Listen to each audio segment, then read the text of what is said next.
Hello guys, আপনারা দেখতে পাচ্ছেন সামনে আমার এক বলদা বন্ধু ধারা রয়েছে। এখন ওর কাছে যে কিছু ধান্দা করার চেষ্টা করব, দেখি আমরা সফল হই নাকি। তো আসুন বন্ধু, হ্যাঁ এই তো ক্যামেরা দিক তাকাও। হ্যাঁ, তো গাইজ আপনারা দেখতে পাচ্ছেন এটা আমার বন্ধু। এটা কি এই পুরো বিশ্বের মানুষ তোমাকে এখন দেখছে। ভয় দেখতে? হ্যাঁ, তাই নাকি? পুরো বিশ্বের মানুষ এখন বন্ধু তোমাকে দেখছে, বুঝতে পারিছো? আসলে গাইজ যেটা বলতেছিলাম, কথা শোনা যাচ্ছে না তো?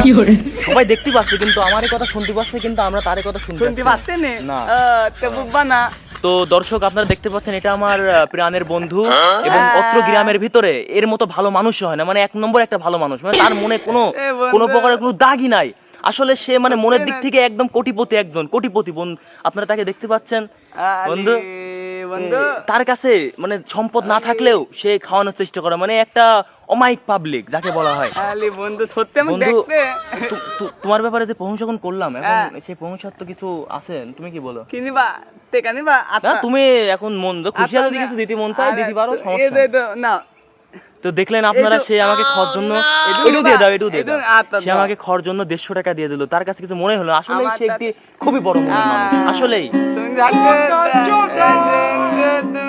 ভালো বন্ধু, ঠিক আছে তো বন্ধু, থাকো। আচ্ছা তুমি খাও গে। ঠিক আছে, আর টাকা পয়সা বাংলা করে রাখবা, তুমি আমার আরেকবার আসতে পারো। তাহলে সকালে 1000 দেবো না।